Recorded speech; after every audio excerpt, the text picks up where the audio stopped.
საღამომშვიდობისა, პარასკევია და გზამკვლევის ახალი სეზონის პირველ გადაცემას უყურებთ. თვითმმართველობის არჩევნებამდე 2 კვირა რჩება. პარტიების ნაწილი საკუთარ პროგრამებსა და ხედვებს მოსახლეობას კარდაკარ შეხვედრების პრინციპით აცნობს. ნაწილი არჩევნებს ბოიკოტს უცხადებს და ამავე მოსახლეობას ხელისუფლების დამხობისკენ სწორედ თვითმმართველობის არჩევნების დღეისთვის მოუწოდებს. 4 ოქტომბრამდე არჩევნებში მონაწილე სუბიექტები საკუთარი უპირატესობის დამტკიცებისთვის საარჩევნო აგიტაციას აქტიურად ეწევიან. ბათუმის საკრებულოში უმრავლესობის მოსაპოვებლად სამზადისი აქტიურ ფაზაშია. ჩვენ მაყურებელს სწორედ ამ კანდიდატების გაცნობას და მათი ხედვების მოსმენის შესაძლებლობას ჩვენივე ეთერიდან ვთავაზობთ. ივანე მაისურაძე, გიორგი ლომთათიძე, ირაკლი დევაძე და ლევან დავითაძე ქართული ოცნების ბათუმის საკრებულოს წევრობის კანდიდატები არიან ჩვენი სტუმრები. მოგესალმებით ბატონებო, მადლობა გადაცემაში მონაწილეობისთვის. ბატონო ივანე, თქვენ ბრძანდებით სის სათავეში ქართული ოცნების ბათუმის საკრებულოს, ამიტომ დავიწყებთ თქვენთან საუბრით. გაიცანით ამ მომრჩეველს პირდაპირ ეთერიდან, ვიცით რომ ხვდებით ამ მომრჩეველს, ვადევნებს თვალს თქვენ საარჩევნო კამპანიას და უთხარით ძირითადი სათქმელი სლოგანებსაც ვიცნობთ, ასე თუ ისე ცხადია, მაგრამ აი პირდაპირ ეთერში უფრო მეტი შესაძლებლობაა, რომ უფრო მეტმა მოგისმინოთ. დიდი მადლობა მოწვევისთვის, მოგესალმებით თქვენ და მივესალმებით ჩვენს ტელემაყურებელს. ჩემთვის დიდი პატივია თქვენს გადაცემაში ვიმყოფებოდა დღეს. მადლობა ამ შესაძლებლობისთვის, რადგან დღეს მომეცა საშუალება ჩვენს ტელემაყურებელს, ჩვენს ამომრჩეველს ვესაუბროთ ჩვენი ქალაქის მომავალზე. ასევე მინდა ვისარგებლო შემთხვევით და დიდი მადლობა გადაუხადო აჭარის ავტონომიური რესპუბლიკის მთავრობის თავმჯდომარეს ბატონ სულხან თამაზაშვილს ამ ნდობისთვის, გამოცხადებული ნდობისთვის. მოგეხსენებათ ბათუმი როგორც სტრატეგიულად, ასევე დიდი პოტენციალის მქონე ქალაქია და ყოველდღიურად ის ძალიან სწრაფი ტემპებით ვითარდება, როგორც ინფრასტრუქტურულად, ასევე სპორტის, ასევე საგანმანათლებლო, ასევე კულტურის, ასევე ეკოლოგიური და საინვესტიციო მიმართულებითაც. წლების წინ ჩვენმა გუნდმა დაიწყო და დღესაც ახორციელებს გამოწვევების გადაჭრას, ასევე ჩვენ გუნდს გააჩნია გეგმები, რომელსაც ყოველდღიურად თანმიმდევრულად მიყვება როგორც თანაგუნდელებთან ერთად, ასევე მოქალაქეებთან ერთად და ჩვენ დიდი იმედი გვაქვს, რომ იმ გამოწვევებს ძალიან მალე გავუმკლავდებით და ახალ გეგმები დავისახოთ წინ და ახალ გეგმებზე და ახალ პროექტებზე ვიმუშაოთ. ბატონო ივანე, მშვიდობა და მეტი განვითარება ბათუმს. ძირითადი სლოგანი ეს არის პარტიული ყველა მუნიციპალიტეტში. და ცოტა რაღაცნაირად ღიმილით უყურებენ ხოლმე ოპოზიციურ პარტიებში, აი მშვიდობის, თქვათ ისე ხმამაღლა ძახილს. რამდენად არის ბმაში ერთმანეთთან მუნიციპალიტეტის განვითარება, ქალაქის განვითარება, მშვიდობა და როგორ წარადგენთ ხოლმე, როდესაც მოსახლეობას ხვდებით ამ თქვენს მთავარ სათქმელს? კი ბატონო, სანამ სლოგანთან დაკავშირებით მოგახსენეთ რამოდენიმე სიტყვას, ისევ თქვენის ნებართვით თუ შეიძლება ხაზს გაუსმევ ბიუჯეტთან დაკავშირებით რამდენიმე სიტყვით მოგახსენეთ. წარსულ წლებში რა ბიუჯეტი იყო და ეხლა რა გვაქვს დღის მოცემულობით, მოგეხსენებათ 2012 წლამდე 12 წლის მონაცემებით 186 მილიონი ლარი იყო ქალაქის ბიუჯეტი, დღეს მდგომარეობით ის 5ჯერ არის დაახლოებით გაზრდილი და 9 მილიარდ ლარზე ოდნავ მეტი არის, უფრო კონკრეტულად 564 მილიონი 523.000 ლარი გახლავთ. ასევე 2012 წლისთვის და ინფრასტრუქტურული მიმართულებით დაახლოებით 30-40% იხარჯებოდა, რაც იმ მომენტისთვის 60 მილიონ ლარს შეადგენდა. დღეს კი ეს მოცემულობა გაზრდილია პროცენტულ ნაწილშიც და 60% შეადგენს და 314 მილიონი ლარი არის თანხმობრივად. ეს არის კოლოსალური თანხები, დამეთ თანხმებით ალბათ, რომელიც ხმარდება წყალდანილების სისტემის მოგვარებას, ნაპირსამაგრების, სკვერების, ანიაგროს სისტემების და ასე შემდეგ. რაც შეეხება სლოგანს, სადაც კითხვასაც თქვენ მისმენთ, რა თქმა უნდა, სლოგანი არც ერთი და არც ორი ადამიანის გამოგონება არ არის, არც სურვილი არ არის, ეს არის ხალხის მოთხოვნა და მოთხოვნა არის მშვიდობა და უფრო მეტი სტაბილურობა. რაც ჩვენმა ამორჩეველმა წინა არჩევნებში ციფრებით დაგვიტკიცეს და შესაბამისად ამ მოთხოვნას ჩვენ ვითვალისწინებთ და ვასრულებთ. ასევე მინდა გითხრათ, რომ მშვიდობა არის ის მონაპოვარი, მთავარი მონაპოვარითაც ჩვენ ძალიან ამაყები ვართ ქართული ოცნების გულისხმობთ. მოგეხსენება ძალიან კარგად დავინახეთ ჩვენი მეზობელი ქვეყნებში განვითარებული მოვლენები და რა სიტუაცია არის კიდაც ომის კუთხით უკრაინას გულისხმობ ამ შემთხვევაში და შესაბამისად სწორედ ქართული ოცნების გუნდის პრაგმატული საგარეო მიდგომების დამსახურება არის, რომ დღეს ჩვენ ვსაუბრობთ განვითარებაზე და წინსვლაზე. კი ბატონო, გადავალთ თქვენს მეგობრებთან. ბატონო გიორგი. თქვენ ბათუმის საკრებულოში მუშაობის გამოცდილება გაქვთ, მოქმედი მაჟორიტარი ბრძანდებით, ბიუჯეტი ახსენა ბატონმა ივანემ. მოსახლეობას ცხადია, მთელი 4 წლის განმავლობაში ხვდებით ახლაც. ბიუჯეტთან დაკავშირებით მინდა გკითხოთ, უკუკავშირი მოსახლეობისგან როგორია? როდესაც თქვენივე ამ უმრჩეველს ახლა ხვდებით, რამდენად არის მოსახლეობის მოთხოვნებთან შესაბამისობაში ეს ბიუჯეტი? უპრეცედენტო ბიუჯეტთან დაკავშირებით ჩვენ ამ სტუდიაში ყოფილ მერებთან, ბატონ ლევანთან და ასე შემდეგ ბევრი გვისაუბრია. გითხარით რა უკუკავშირი მიიღეთ ამ 4 წლის შემდეგ თქვენი საკრებულოში მუშაობის? შემიძლია გითხრათ, რომ პირველ რიგში მოგესალმებით, დიდი მადლობა თქვენს გადაცემაში მოწვევისთვის.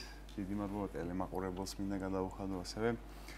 მოგახსენებთ, რომ 4 წლის წინ, როდესაც ვიყრიდი კენჭს მაჟორიტარად ძველ ბათუმში და რუსთავის ადმინისტრაციულ ერთეულში, ის მინიმალური საყოფაცხოვრებო მოთხოვნები, რაც მაშინ მოდიოდა ჩვენი მოსახლეობისგან, ჩვენი თანაქალაქელებისაგან, ეხლა 4 წლის შემდეგ ფაქტიურად ეს მოთხოვნები მინიმუმამდეა დაყვანილი და ყველა ის ინფრასტრუქტურული პროექტები, რაც როცა ადამიანი სადარბაზოში გამოდის და ეზოში, სადარბაზოების მოწესრიგება, კარებები, ეზოების მოწესრიგება, საბავშვო მოედნების და ასე შემდეგ, ყველა ეს ნაწილი უკვე გადავლახეთ და ხალხს უკვე სხვა მოთხოვნები აქვს, ასე რომ ვთქვათ, ანუ ის საყოფაცხოვრებო მინიმუმი დაკმაყოფილებულია ამ ბოლო 4 წლის განმავლობაში. ძალიან დიდი თანხები იყო გათვალისწინებული ყველა ამ პროექტებზე და მოსახლეობისგან გვაქვს ეს უკუგება, რომ ისინი ძალიან კმაყოფილები არიან და დამატებით მოთხოვნები, რაც მოდის მათი მხრიდან, ჩვენ ვცდილობთ, რომ მაქსიმალურად მოკლე ვადებში დაუგეგმოთ როგორც წინასაარჩევნოდ, ასევე მომავალ 4 წელიწადში და გათვალისწინებული იქნება მათი ის მოთხოვნები მომავალი წლების ბიუჯეტის დაგეგმარებაშიც, რა თქმა უნდა. კი ბატონო, ბატონო ირაკლი, თქვენ გაქვთ ბათუმის მერიაში მუშაობის გამოცდილება, მარც თუ ისე მცირე და ახლა უკვე ახალი სტატუსით აპირებთ, რომ ბათუმის წინსვლაში მიიღოთ მონაწილეობა განვითარებაში, როგორც თქვენივე სლოგანშია ნათქვამი. გითხარით თქვენივე საკუთარი გამოცდილებიდან გამომდინარე, როგორ გამოადგება თქვენი ეს წარსული წლების მუშაობა და გამოცდილება ბათუმის მოსახლეობას?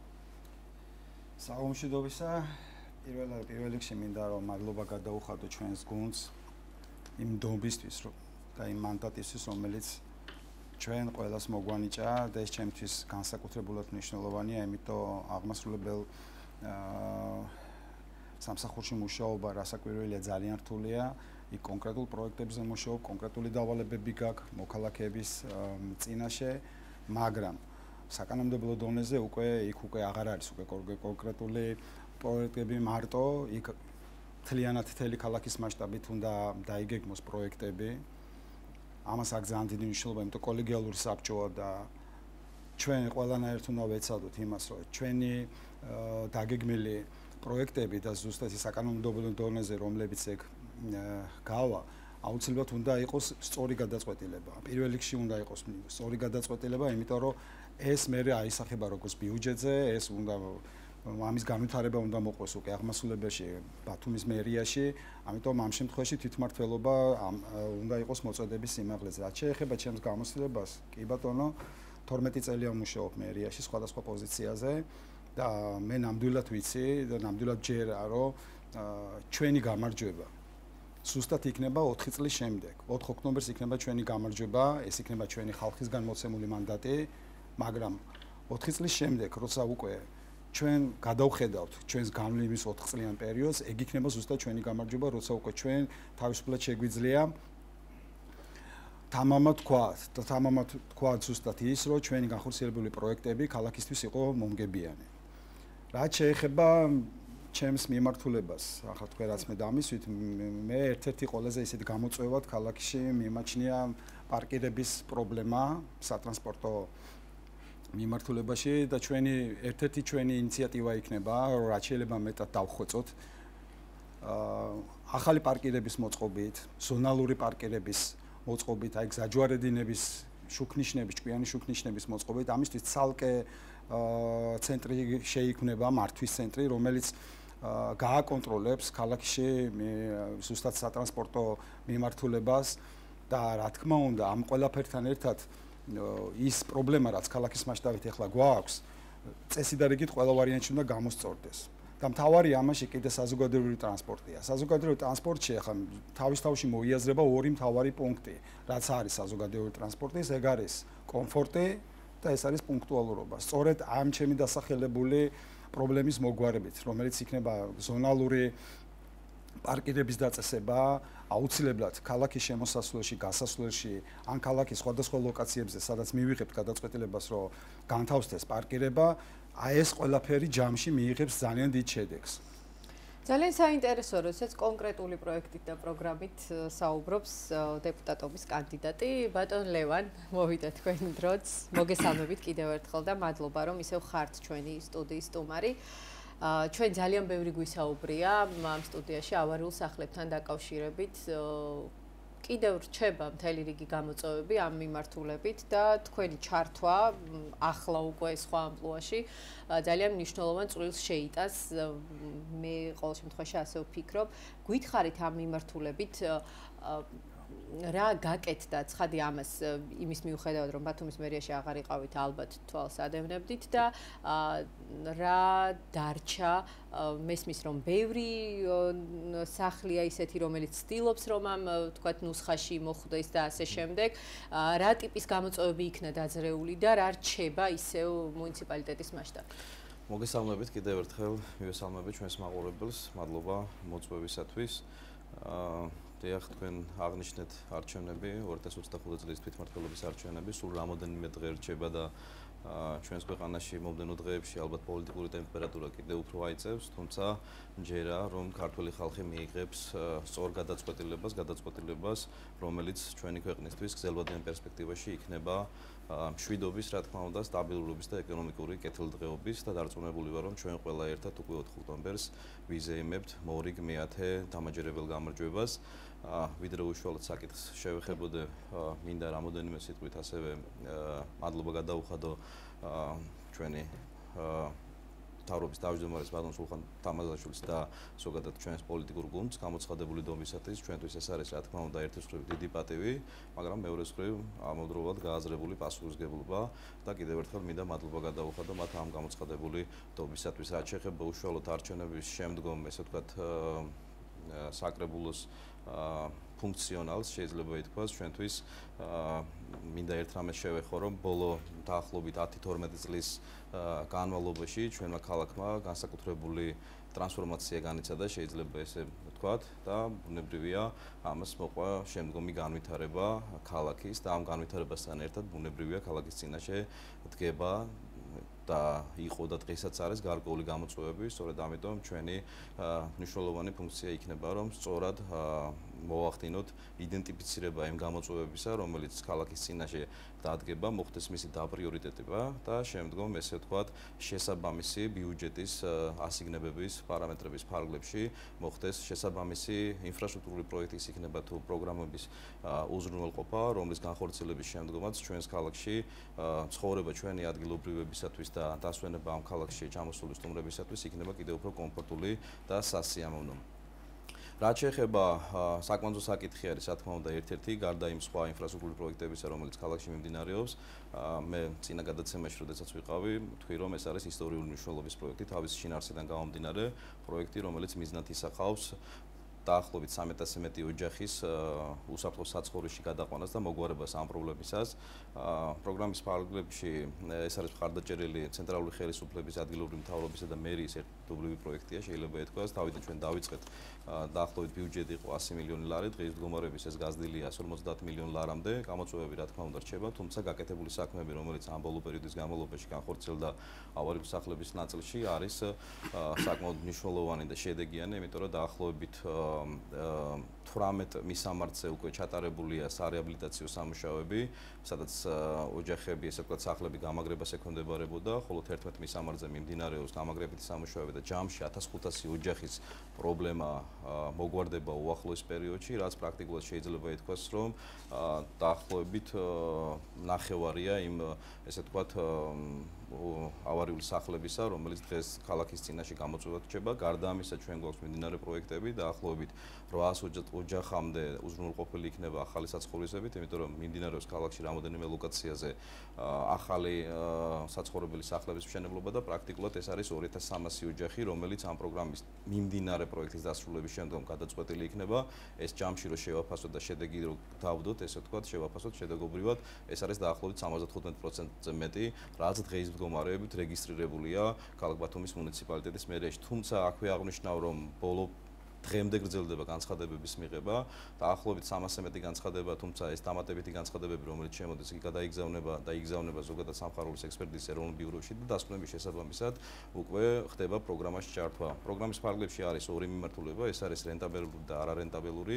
რენტაბელური ეს არის ის პროექტი, რასაც წეგან გულისხმობდი, რომ 1500 ოჯახის პრობლემა მოგვარდა, გამაგრებითი სამუშაოები უტარდება აღნიშნულ კორპუსებს, ხოლო არარენტაბელური არის ის შემთხვევები, როდესაც იდება კონკრეტული დასკვნები და თუ კი გამაგრების ნაწილში 50%-ზე მეტი უნდა განხორციელდეს დანახარჯების სახით, ამ შემთხვევაში არარენტაბელურია და ჯობია, რომ ესე ვთქვათ. ბატონ ლევან, როგორ ფიქრობთ თქვენი პირადი გამოცდილებიდან და აი ამ განცხადებებიდან გამომდინარე, რაზეც ახლა საუბრობდით, ეს ისედაც არის მრავალწლიანი პროექტი და დასაწყისში ცოტა სკეპტიკურად ამიტომაც უყურებდა მოსახლეობა, იმიტომ რომ ცოტა რთულია, როდესაც იცვლება მუნიციპალიტეტის ხელმძღვანელი ასე შემდეგ, იქნება თუ არა ბიუჯეტი საკმარისი გაგრძელდება თუ არა ასე შემდეგ.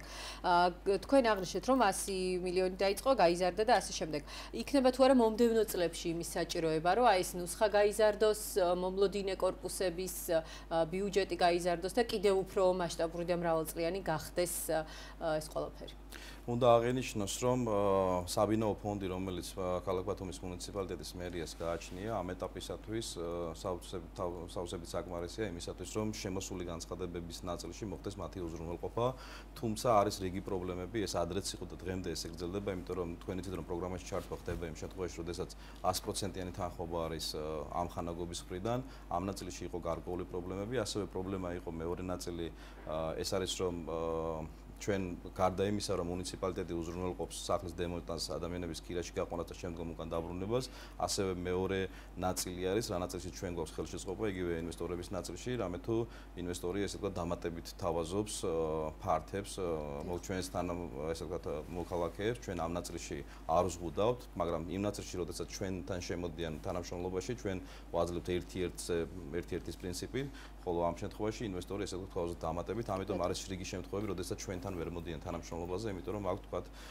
დამატებით, ესე ვთქვათ, ეს ბენეფიტები ინვესტორებთან მიმართებაში, ამიტომ გარკვეული ნაწილი ამ მიმართულებით მუშაობს, ამიტომ არიან ესენი დარჩენილები, თუმცა იმ შემთხვევაში თუ კი მიმართვენება იქნება მუნიციპალიტეტის მერიაში, მერია დამატებით უზრუნველყოფს, რომ ეს ადამიანების დააკმაყოფილოს უსაფრთხო საცხოვრისით. კი ბატონო, საგზაო ინფრასტრუქტურაზე მინდა ვისაუბროთ, პარკირება და მუნიციპალური ტრანსპორტი ახსენა ბატონმა ირაკლიმ და საგზაო ინფრასტრუქტურის მოწესრიგების გარეშე ამ ყველაფრის დარეგულირება, ან ბოლომდე მოწესრიგების გარეშე ამ ყველაფრის დარეგულირება ცოტა რთულია და ეს ყველაფერი ასევე დაკავშირებულია ერთ ძალიან მასშტაბურ პროექტთან, რომელიც უკვე დასკვნით ფაზაში არის, თუმცა გამოწვევები რჩება, აი ახლაც დღეს ცუდი ამიდია, ხვალდაზე კიდევ უფრო გაუარესებას პროგნოზირებენ და მოკლედ მივედით KfW-ს პროექტზე, რომელთან დაკავშირებითაც დიდი ვნებათაღელვა იყო, როდესაც ქვეყანაში რაღაც სიტუაცია შეიცვალა და აქციები დაიწყო და ასე შემდეგ, თუმცა პროექტი გრძელდება, დასკვნით ფაზაშია, გვინდა რომ ამაზე უფრო მეტი გითხრათ, იმიტომ რომ ეს ყველაფერი არის საბოლოო ჯამში დაკავშირებული იმასთან, რომ გზა ყველგან დაიგოს საბოლოოდ, დაიხუროს და შემდეგ უკვე მუნიციპალურმა ტრანსპორტმა კომფორტულად და ოპერატიულად იაროს, როგორც ბატონმა ირაკლიმ ბრძანა. დიახ, სავსებით მართალი ბრძანდებით, გამომდინარე იქიდან, რომ ნებისმიერი საგზაო ინფრასტრუქტურის ნაწილი, რომელიც ზედაპირულ სამუშაოებს მოიცავს, ყველაზე მთავარი და მნიშვნელოვანი არის მიწისქვეშა კომუნიკაციების გამართვა, სწორედ ამიტომ KfW პროექტის პარალელში დღეს მიმდინარეობს მეხუთე ფაზით გათვალისწინებული სამუშაოები. პირველი 4 ფაზა ჩვენმა თანამოქალაქეებმა, ჩვენმა ესე ვთქვათ, ბათუმელებმა ძალიან კარგად იციან. დაახლოებით 9 მილიარდ ლარზე მეტი არის უკვე დახარჯული და პრაქტიკულად წყალმომარაგებისა და წყალარინების ნაწილში ქალაქის თლიანი ძველი საზღვრების ფარგლებში მოგვარებულია და 24 საათიანი უსაფრთხო წყალმომარაგებით სარგებლობს. დარჩენილია ესე ვთქვათ შემოერთებული ტერიტორიები, სადაც მეხუთე ფაზით გათვალისწინებული სამუშაოები უკვე დაწყებულია, შეიძლება ითქვას, იმიტომ რომ კონკრეტული ხელშეკრულება გაფორმებულია, სასაზღვრო ხელშეკრულება 80 მილიონი ევროზე არის საუბარი, მათ შორის 53 მილიონი ევრო ეს არის KfW ბანკის სესხი, 2 მილიონი ეს არის საგრანტო კომპონენტი, ხოლო დამატებით 25 მილიონი ეს არის ადგილობრივი ჩვენი კონტრიბუცია, შეიძლება ითქვას ამ ნაწილში ევროზე არის საუბარი. აღნიშნული პროექტის ფარგლებში გარდა იმისა, რომ სესხის ხელშეკრულება არის დადებული და კონკრეტული სამუშაოები განხორციელდება, მინდა საზოგადოებას უფრო ჩაშლილად მივაწოდო ინფორმაცია თუ კონკრეტული სამუშაოს, კონკრეტული ობიექტის მშენებლობის შემდგომ რა კეთილდღეობა ელის იქ ადგილობრივ მაცხოვრებელს. მინდა აღვნიშნო, რომ რამოდენიმე ლოტად ცხადდება აღნიშნული პროექტი. პირველი ეს არის ჩაქვის სათავე ნაგებობა, რომელიც გასული საუკუნის 90-იან წლებში არის აგებული და დღეის მდგომარეობით ვეღარ აკმაყოფილებდა იმ სტანდარტებს, რომლებიც ევრო სტანდარტებით არის გათვალისწინებული. ეს არის ესე ვთქვათ ყველაზე მთავარი საკვანძო ობიექტი ბათუმის წყლისათვის, იმიტომ რომ პირველი წყალმიმღები არის, სადაც ყველაზე დიდი დებეტით ესე ვთქვათ ხდება შემდგომ რეზერვუარებში წყლის მიწოდება და შემდგომ გრავიტაციულად უკვე ქალაქის დაქცევა. სწორედ ამიტომ პირველი ეტაპი ეს იქნება ჩაქვის სათავე ნაგებობის რეაბილიტაცია. ასევე მნიშვნელოვანია წყალმომარაგების ნაწილი რო გავიაროთ ინჯალოს რეზერვუარი, რომელიც ახალი ესე ვთქვათ ობიექტი შეემატება ბათუმის წყალს და პრაქტიკულად ინჯალოს რეზერვუარი თავისი მილსადენით, ესე ვთქვათ მაგისტრალური მილსადენით უზრუნველყოფს, რომ ხელვაჩაურის შემოერთებული ტერიტორიები, ფრიდონ ხალვაშის მიმდებარე ქუჩები და ასევე ადლიის, კახაბრისა და ახალი ესე ვთქვათ ახალი ბულვარის მიმდებარე ტერიტორიაზე ჩვენ ხშირად გქონდა ესე ვთქვათ წნევის პრობლემა, დებეტის პრობლემა, ამიტომ ამ მიმართულებით ეს იქნება კიდევ ერთი მნიშვნელოვანი ნაბიჯი, იმიტომ რომ ამ მაცხოვრებლებს პრაქტიკულად ექნებათ 24 საათიანი მაღალი წნევის წყალმომარაგება. ასევე დამატებით კიდევ ერთი კომპონენტი ემატება აღნიშნული პროექტის პარაგლებში, ეს არის მეჯინის წყლის ჭაბურღილები. უფრო თვალნათლივ რო ვთქვათ, ბათუმი წვიმიანი ქალაქია, ვიცით და გადაუდებელი წვიმების დროს ჩაქვის სათავე ნაგებობა, რომელიც უკვე აღვნიშნე, როდესაც წყლის სიმღვრივე დაშვებულს აღემატება, ამ დროს გვიწევდა ჩვენ ჩაქვის სათავე ნაგებობის ჩაკეტვა, შემდგომ გადავდიოდით ესე ვთქვათ რეზერვუარების მარაგზე, თუმცა რეზერვუარები რამოდენიმე საათიანი შუალედში აკმაყოფილებდა ქალაქს, შემდგომ გვიწევდა იძულებული ვიყავით რომ ჩაგვეკეტა ესენი და ამის შემდგომ ირთვებოდა მეჯინის წყლის ჭაბურღილები, რომელიც უზრუნველყოფდა ძველი ესე ვთქვათ ქალაქის არეალში მყოფი მაცხოვრებლების წყლის მიწოდებით უზრუნველყოფას, თუმცა შემოერთებული ტერიტორიების ნაწილში გვიწევდა გარკვეული შეზღუდვების დაწესება. მეჯინის წყლის ჭაბურღილების დამატების შემთხვევაში მნიშვნელოვანია, რომ უკვე ჩვენ პრაქტიკულად წყლის რესურსის მიღებას, ესე ვთქვათ, მიწისქვეშა წყლებისას თუ სწორად მახსოვს 1000 ლიტრ წამზე იყო საუბარი დღეის მდგომარეობით, უკვე ავდივართ წამში 1300 litrზე, რაც პრაქტიკულად უზრუნველყოფს, რომ შემოერთებული ტერიტორიების ნაწილშიც იყოს ესე ვთქვათ 24 საათიანი წყალმომარაგება, რაც ცალსახად ნიშნავს იმას, რომ ამინდის მიუხედავად ბათუმში ყოველთვის იქნება 24 საათიანი უსაფრთხო წყალმომარაგება და ეს არის განსაკუთრებით მნიშვნელოვანი. ეს რაც შეეხება წყალმომარაგების ნაწილს, თუმცა დამატებით ჩვენ გვაქვს წყალარინების სისტემა, რომელიც ასევე მნიშვნელოვანია და საკმაოდ ძვირადღირებულია. ჩვენ ბათუმს გვაქვს იმის ფუფუნება, შეიძლება ითქვას, რომ ადლის გამწვენდი ნაგებობა, რომელიც რეგიონში ერთ-ერთი პირველი არის, 2012 წელს შევიდა თუ სწორად მახსოვს ექსპლუატაციაში, თუმცა მაშინდელი გათვლებით ეს იყო 2020 წლამდე უნდა მომსახურებოდა ქალაქს, მაგრამ მე როცა თავიდან აღვნიშნე, რომ ქალაქმა განიცადა ტრანსფორმაცია, განვითარების ახალ ეტაპზე გადავიდა და ჩდება გამოწვევები, სწორედ ეს არის ერთ-ერთი გამოწვევა, იმიტომ რომ დატვირთვები პიკურ დროს არის იმაზე მეტი, ვიდრე ეს იყო თავიდან დაგეგმილი, შესაბამისად საჭიროება გახდა დამატებით ახალი გამწვენდი ნაგებობის მშენებლობა, რომელიც აღნიშნული პროექტის პარალელში იქნება და ამავდროულად კიდევ ორი მნიშვნელოვანი საკვანძო სატუმბის სადგური არის ბათუმში, აბუსერიზისა და ჯავახიშვილის ქუჩებზე, დონეზე, სადაც ესე ვთქვათ გრავიტაციულად ხდება ამ ბინძური წყლების შემოდინება და შემდგომ სატუმბი სადგურებით გადაკაჩვა ადგილის გამწვენზე. ეს ორი სადგური ამავდროულად იყო მოძველებული, ვერ უზრუნველყოფდა იმ წარმადობას, რაც ესე ვთქვათ დაადგენილია და ჭირდება ჩვენს ქალაქს, ამიტომ ამ ორი სადგურის სარეაბილიტაციო სამშენებლო სამუშაოებიც მიმდინარეობს და პრაქტიკულად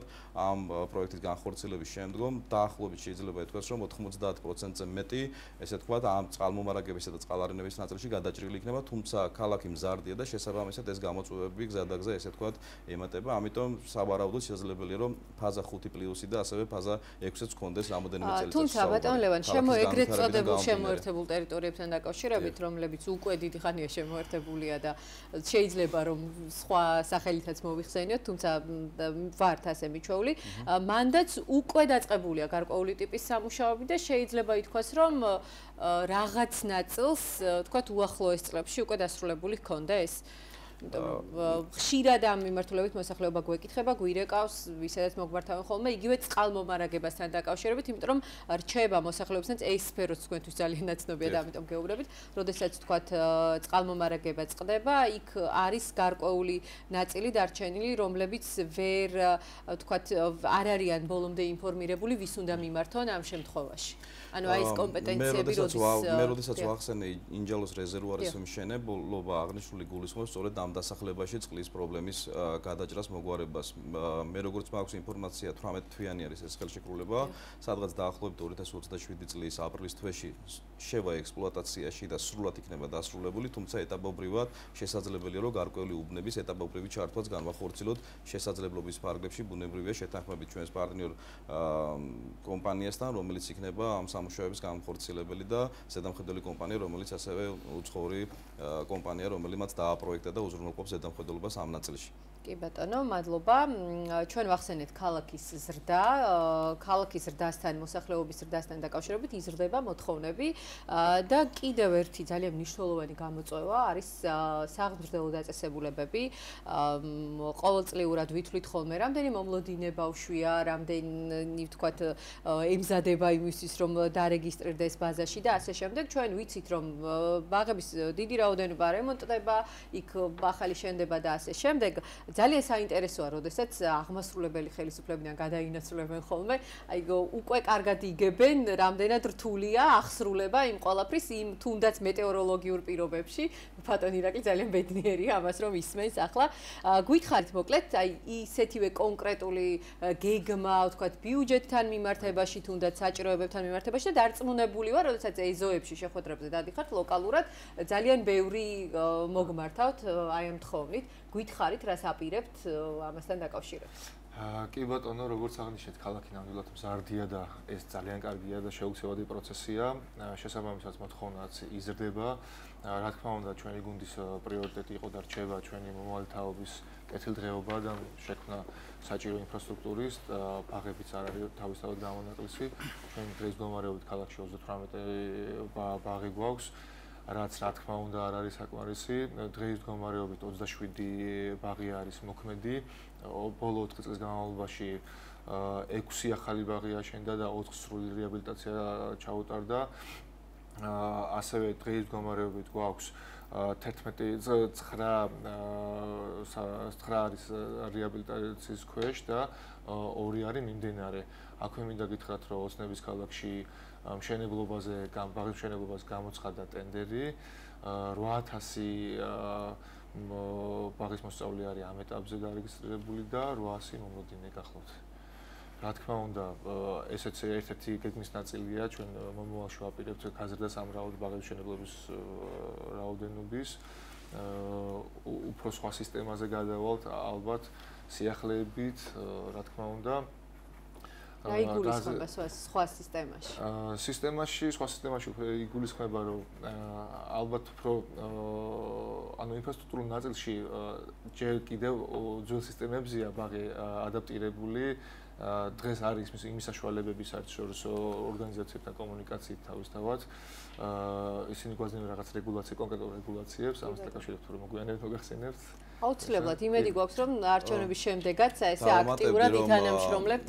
რასაც გულისხმობდა ბატონო ივანე 2030 წლისათვის ბაღები გადადიან ახალ სტანდარტზე შესაბამისად ყველა ის ბაღი რომელიც დღეს მიმდინარეობს რეაბილიტაცია თუ აღლევშენებლობა შესაბამის სტანდარტებს დააკმაყოფილებს ამიტომ ჩვენ გვაქვს მოლოდინი რომ 2030-ისათვის უკვე ბათუმში იქნება სრულად აღჭურვილი და იმ სტანდარტების შესაბამისი საბავშვო ბაღები რომელსაც სტანდარტი ითვალისწინებს და დამატებით რა თქმა უნდა ჩვენ გვეგმავთ რომ მზარდია ქალაქი მოლოდინეთა რიგი არის და იზრდება ეს კიდევ ერთხელ ცალსახად ნიშნავს რომ ხარისხობრივად ჩვენ თავაზობ ხარისხიან სერვისს შეიძლება ითქვას ჩემი ბავშვებიც ყველა შეიძლება ითქვას რომ 4-ვე საჯარო ბაღში ესე ვთქვათ აღიზარდა და ხარისხის მაჩვენებელი საბავშვო ბაღებში საჯარო ბაღებში არის საკმაოდ მაღალი შესაბამისად დაინტერესება ამ მიმართულებით არის და მოლოდინეთა რიგები გვაქვს სწორედ ამიტომ მნიშვნელოვანია რომ ის ლოკაციები სადაც არის რიგები ესე ვთქვათ დამატებით ჩვენ უზრუნველყოფთ რომ გამოინახოს შესაბამისი ლოკაციები სადაც დამატებით ახალი ბაღები აშენდება კი ბატონო და ამ ბავშვებს ყავთ აღმზრდელები მასწავლებლები საბავშვო ბაღებში და მოდი ვახსენოთ ისინიც იმიტომ რომ ყოველწლიურად ბიუჯეტში არის ხოლმე გათვალისწინებული აიპების თანამშრომელთა ესე ხელფასებით წახალისება და ასე შემდეგ და ამ მიმართულებით თუ აქვს გეგმები მმართველ გუნდს თუნდაც აი ამ ადამიანების თქვათ ახალ ბაღებს რომ ახალი აღმზრდელები დასჭირდება ცხადია თუმცა აი ეს ინტერესები მათი რამდენად იქნება გათვალისწინებული აღსაზრდებასთან ერთად ბუნებრივია ჩვენ ახალ ბაღებთან ერთად დამატებით საჭირო იქნება დამატებითი კადრები ბუნებრივია შესაბამისად იქნება შესაბამის ვაკანსიები გამოცხადებული და ბუნებრივია იქნება დასაქმებული ადგილობრივი ჩვენი მოქალაქეები თუმცა მინდა აღვნიშნო რომ მოცემული მომენტისათვის გამომდინარე იქიდან რომ ძალიან ბევრი ბაღია შეიძლება ითქვას რეაბილიტაციის პროცესში შესაბამისად ჩვენ გვიწევს გადანაწილება აღნიშნული ესე ვთქვათ თანამშრომლების სხვა ბაღებში ბავშვებთან ერთად მოკლედ ამ მომენტისათვის შეიძლება ითქვას რომ არ არის ესე ვთქვათ ღია ვაკანსიები თუმცა როდესაც დასრულდება სარეაბილიტაციო პროცესი ამ შემთხვევაში ისინი დაუბრუნდებიან უკვე თავიანთ ლოკაციებს დამატებით ახალი ბაღები კი მოგცემს იმის საშუალებას რომ დამატებით დავასაქმოთ ჩვენი ადგილობრივები ჩვენი თანამოქალაქეები რაც შეეხება სახელმწიფო ნაწილში იცით რომ ბოლო რამოდენიმე წლის განმავლობაში ყოველწლიურად არის 10%-იანი ზრდა და ვიმედოვნებთ რომ ეს ტენდენცია საომრთაც გაგრძელდება. კი ბატონო, კიდევ ერთი ძალიან მნიშვნელოვანი საკითხი, რომელიც განსაკუთრებით ესე მტკივნეულად აღქმადი ხდება ხოლმე საზღვაო ტურისტულ სეზონზე. ბატონ გიორგი, თქვენ სამაჟორიტარო ოლქშიც ალბათ ხდებათ მსგავსი ტიპის პრობლემები. ეს არის სანდასუფთავება, ნაგვის გატანა, ამ მიმართულებით ჩვენ როგორც მოსახლეობის მხრიდან მოგვისმენია არაერთი თქვათ წუხილი. ასევე ძალიან ბევრჯერ მოგვისმენია და გაგვიშუქებია კონკრეტული სამსახურის ხელმძღვანელის და სამსახურის თანამშრომლების თხოვნა მოსახლეობის მისამართით რომ მეტი მოქალაქეობრივი პასუხისმგებლობა გამოიჩინონ და თუნდაც სამშენებლო ნარჩენებთან დაკავშირებით, აი დაგვირეკეთ, მოვალთ, მოგემსახურებით, ბევრი მსგავსი ბატონის უხანის განცხადება წაგვიკითხავს სოციალურ ქსელში.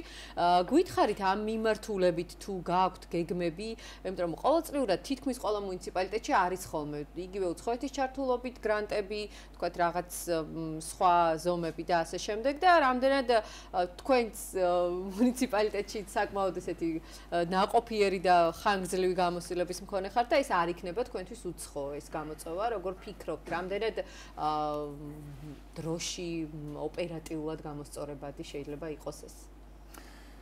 კეთილი მოგახსენებთ, ჩვენი მუნიციპალიტეტი აქტიურად მუშაობს აჭარის ფინანსთა და ეკონომიკის სამინისტროსთან ერთად და მის სიფთან ერთად ნარჩენების მართვის კომპანიასთან ერთად, რომელიც სწრაფ ტემპებში ახორციელებს ახალი ნაგავსაყრელის კეთილმოწყობას ქობულეთში ქალაქ სოფელ ცეცხლაურში. ამისათვის მუნიციპალიტეტის მიერ გათვალისწინებული იქნება გადამტვირთი სადგურის შენებლობა ქალაქის მიმდებარე ტერიტორიაზე, სადაც მოხდება პირველად ნარჩენების დაგროვება და ხოლო შემდეგ მათი დიდი სატვირთო მანქანებით ცეცხლაურის ნაგავსაყრელზე გადატანა. ცეცხლაურის ნაგავსაყრელზე როგორც მაქვს ინფორმაცია, ეხლა მიმდინარეობს